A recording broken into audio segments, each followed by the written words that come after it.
Family and friends of those lost gathered at this memorial park. It's at the Smith Point Beach in Long Island, New York, to pay respects and honor the memory of their loved ones who were lost. Our next guest lost her fiance on that day. Heidi Cinader went on to found Aircraft Casualty Emotional Support Services to help family members of crash victims.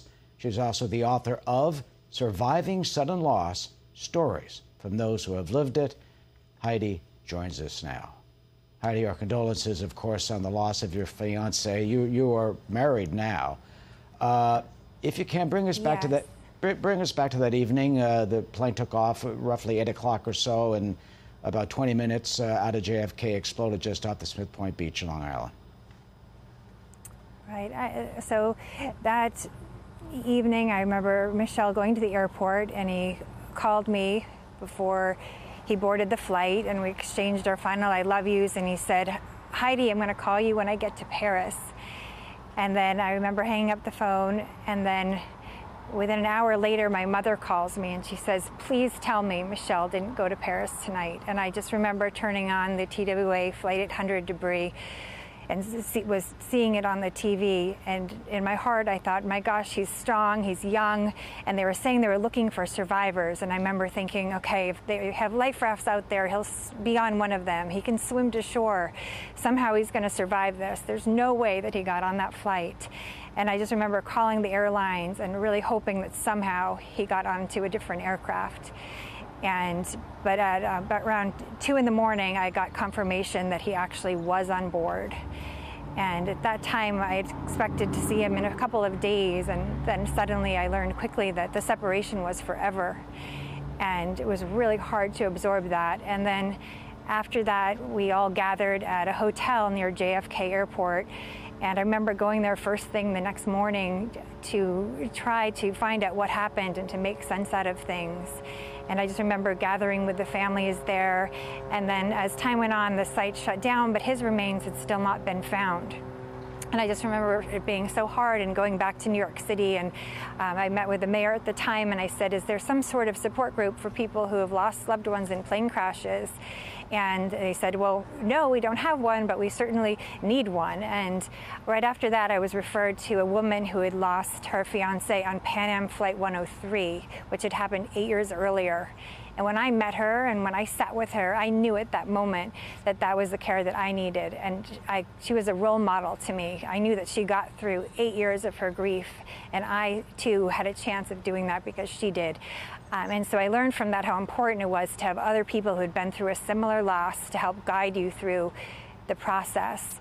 So I then went on to meet the Pan Am 103 families, and then I asked them if they would grief mentor the TWA families, because I knew how important that perspective was, to have somebody who had been there before, who could to help them navigate their grief.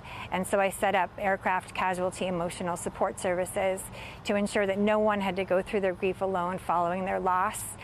And now we have 250 volunteer grief mentors around the world who have all lost their loved ones in past air disasters, who provide long-term care to those who have lost loved ones more recently. That is so important. And they help guide them through the process. That is so important because it was such a shock that a Boeing 747 could explode suddenly off the coast of Long Island, and that happened. And it was chaos. I remember it. There was chaos that night. And I, through the years, interviewed Joe Lynchner and all the other families. And there is you're standing behind a wonderful memorial, a granite memorial with a huge wave, and the flags representing the nations of all the victims. It was chaos that night, and there wasn't really appropriate support for you guys. Yeah, there wasn't. It was a very difficult process, and with all air disasters, the hardest thing about it is really how long it takes for information to come forward and to really make sense of what happened. And so many people who call us for help go through the same thing. They often don't have any remains or any information about what happened, and sometimes they don't even find the plane, for example. So it's really a very difficult grief process and when Heidi, somebody dies in this fashion. And you're going through that, and there was, of course, the reports, people thinking that a missile hit the plane. There was the long investigation. We just lost Jim Kallstrom, the head of the FBI investigation. What was that like for you, and what do you agree with the government conclusion that it was likely a spark in the center fuel tank from the fumes? So none of us really know the exact cause of what happened. So for me, what it is really getting through the grief and surviving it, and all the people who are here today and this incredible memorial that's been built to honor our loved ones is really what keeps me going, is having the opportunity to connect with those people whose lives were changed in an instant with me 25 years ago.